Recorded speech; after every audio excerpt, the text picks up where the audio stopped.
ایک تو آسمان کا واتاورن خراب ہوتا ہے، اور دوسرا یہ جب آپ آتش بازی کرتے ہیں تو اس سے اللہ اور اس کا رسول ناراض ہوتا ہے، اور جس سے اللہ اور اس کا رسول ناراض ہو میں آپ پر سزا متعین نہیں کرتا۔ اگر اللہ اور اس کا رسول صلی اللہ تعالیٰ علیہ وسلم آپ سے ناراض ہو گئے تو حشر کے میدان میں کون سا منہ لے کر کے آپ اللہ کی بارگاہ میں پیش ہوں گے، اور کون سا منہ لے کر کے قبر میں نبی کریم صلی اللہ تعالیٰ علیہ وسلم کو اپنا منہ دکھائیں گے؟ تو ہمیں اور آپ کو غور و فکر کرنے کا مقام ہے۔ تو شادی بیاہ جب ہوتا ہے تو شادی بیاہ میں حقیقتاً اگر دیکھا جائے تو ایک نئی نسل کی بنیاد رکھی جاتی ہے۔ کبھی آپ نے غور کیا؟ مثال کے طور پہ آپ بیٹی کی شادی کر رہے ہیں اور آپ کے پاس ابھی تک نہ کوئی پوتا ہے، نہ کوئی نواسا ہے، نہ نواسی ہے۔ جب آپ نے اپنے بیٹے یا بیٹی کی شادی کی تو ایک آپ سے جو ایک نئی نسل آنے والی ہے، اور کسی چیز کی بھی جب شروعات اچھی ہوتی ہے تو اس کا آخر بھی اچھا ہوتا ہے۔ آج لوگوں میں شکایت ہوتی ہے، کبھی کبھی جو ہے مسجد کو لوگ طلاق گھر سمجھتے ہیں، طلاق کے لیے میٹر لے کر کے آتے ہیں۔ ابھی آپ نے اس پہ غور کیا کیوں ہوتا ہے؟ جب کسی کی شادی ہوتی ہے تو آپ جب شادی کرتے ہیں تو شادی میں جو کام کرنا سنت ہے، جس کے بغیر شادی نہیں ہو سکتی، اس کو آپ ترجیح نہیں دیتے، اور جو کام نہیں ہونا چاہیے رسم و رواج کے نام پر، کیونکہ آپ کے باپ دادا کرتے چلے آ رہے ہیں، اور آپ بار بار آتے ہو کہ امام صاحب ہمارے باپ دادا کے لیے اصالہ ثواب کیجیے، بہت اچھی بات ہے، کرنا چاہیے۔ کبھی آپ نے غور کیا کہ اگر کوئی غلط رسم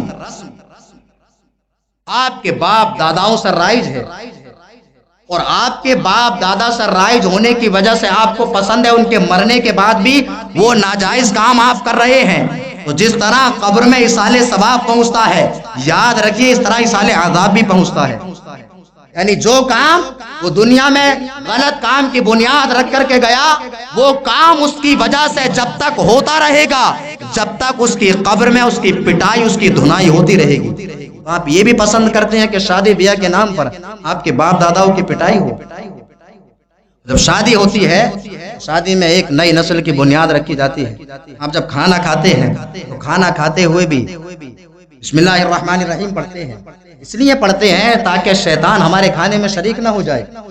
لیکن آپ شادی بیاہ کرتے ہیں تو کبھی آپ نے اللہ کا نام لینے کی کوشش کی؟ ہر جگہ شیطانی کام، ہر جگہ ایسے کام کہ جس سے شیطان خوش ہو، جس سے اللہ اور اس کا رسول صلی اللہ تعالی علیہ وسلم ناراض ہو۔ جب آپ ایسے ماحول میں اپنے بیٹے یا بیٹی کی شادی کرتے ہیں تو اس سے آپ کیا امید رکھتے ہیں؟ انشاءاللہ العظیم اگلے جمعے میں بتاؤں گا کہ شیطان اس کی دوسری نسل میں کیسے سرایت کر جاتا ہے اور کیسے داخل ہو جاتا ہے، کہ جس کی وجہ سے گھر میں نئی عورت آتے ہی ساس اور بہو کے درمیان، بہو اور سسر کے درمیان جھگڑا ہونا شروع ہو جاتا ہے۔ نوبت یہاں تک آ جاتی ہے کہ یہ میٹر جو ہے مسجد میں بھی نہیں نپٹتا ہے، بلکہ کورٹ کچہری کے چکر لگانے پڑتے ہیں۔ دو گھر نہیں بلکہ اس کے رشتہ دار اور ادھر لڑکے والے کے رشتہ دار، تمام کے تمام لوگوں کا اس میں پیسہ بھی برباد ہوتا ہے، وقت بھی برباد ہوتا ہے، اور اس کا سب سے بڑا ریزن یہ ہے کہ اس نئی نسل کی جو آپ نے بنیاد رکھی اس میں شیطان شامل ہو جاتا ہے۔ انشاءاللہ العظیم چند جملے تھے جو میں نے آپ کو بتائے، اگر آپ عمل کریں گے، عمل کرنے سے آپ کو بہت فائدہ ہوگا۔ اور آپ سوچتے ہیں کہ ہم تو شادی میں جا رہے ہیں، دوسرا کر رہا ہے، تو آپ بھی گناہگار ہیں۔ آج سے یہ من بنا لیجئے، جو لوگ اپنے آپ کو نبی کریم صلی اللہ تعالی علیہ وسلم کا سچا امتی سمجھتے ہیں، وہ یہ ذہن بنا لیجئے، اگر میری بھانجی کی شادی ہو یا بھانجے کی شادی ہو، نواسی کی شادی ہو، نواسے کی شادی ہو، کوئی بھی شادی ہو، جب وہاں سے ہمارے پاس دعوت نامہ آئے گا تو ہم یہ شرط لگائیں گے کہ آپ کی شادی میں ہم تبھی شرکت کریں گے جبکہ وہ شادی اللہ کے رسول صلی اللہ تعالی علیہ وسلم کی سنت کے مطابق کی جائے گی۔ اگر سنت کے خلاف کوئی کام کیا جائے گا تو آپ شادی کیجئے، ہم اس شادی میں شرکت نہیں کریں گے۔ مجھے امید ہے کہ تمام کی تمام خرافات مٹ جائے گی۔ میں آپ کو ایک مثال دے دوں، میری رشتہ داری میں بہت ساری شادیاں ہوتی ہیں، لیکن کسی شادی کے اندر ہم کو دعوت نہیں دی جاتی ہے۔ اس کا سب سے بڑا ریزن یہی ہے کہ لوگ جو ہے نا بہت مطلبی اور بہت چالاک ہیں، ان کو معلوم ہے کہ اگر ہم نے شادی میں دعوت دی یا تو جو ہمارا مزہ لینے کا کام ہے وہ تمام کا تمام ہم کو بند کرنا پڑے گا. اگر دعوت دے دی اور وہ آ گئے اور ناجائز کام کریں گے تو وہ بندہ شادی میں نہیں رہے گا, چلا جائے گا, ویسے بدنامی ہوگی. اس لیے وہ کیونکہ بمبئی میں رہتے بھلا ہی دیتے ہیں. تو دیکھیے آپ یہاں پر رہتے ہیں تو آپ یہ کوشش کریں آج سے ہی. ایک آدمی جو ہے کئی شادیوں کو سدھار سکتا ہے. جو والد آ کر کے کہتے ہیں خود کی داڑھی کا پتہ نہیں, ہمارے بچے ایسا کرتے ہیں, بچے نہیں مانے, ہم کیا کر سکتے ہیں. ارے آپ سب کچھ کر سکتے تھے, خالی اپنے بیٹے سے اتنا بولتے کہ بیٹا شادی کرنا ہے آپ کرو, لیکن ہم آپ کی شادی سے دور ہیں, اس لیے کہ آپ جو شادی کر رہے ہیں, ہم اگر کوئی اچھا کام نہیں کر سکتے تو برے کام کا حصہ بھی تو نہیں بننا چاہیے. آپ نے کبھی سوچا کہ آپ نے کتنی نیکیاں کی ہیں؟ ارے اگر نیکیاں نہیں کرتے تو برائیوں میں شامل ہو کر کے اس کا حصہ بھی تو نہ بنو. اس لیے کہ اگر آپ نیکی کرتے ہیں, نیکی کر کے کوئی برا کام کرتے ہیں تو یہ برا کام کرنا آپ کی نیکیوں کو کھا جاتا ہے, اور آپ کے پاس ایک تو پہلے ہی سے نیکیاں نہیں اور اس پر بھی برائی میں شامل ہو رہے ہیں, تو آپ کے کندھوں میں کتنا بوجھ اٹھانے کی طاقت ہے. حشر کے میدان میں اپنے گناہوں کی گٹھری کو کیسے اٹھا پائیں گے, اور اللہ اور اس کے رسول صلی اللہ تعالی علیہ وسلم کے سامنے اپنا کیا منہ دکھائیں گے. آپ بات سے غور کیجئے. اصلاح معاشرہ پر انشاءاللہ العظیم اگلے جمعات میں بھی خطابات چلتے رہیں گے. اللہ رب العزت کی بارگاہ میں دعا ہے کہ پروردگار عالم ہم تمام کو عمل کی توفیق عطا فرمائے. آمین. وآخر دعوانا الحمدللہ رب العالمین. السلام علیکم ورحمۃ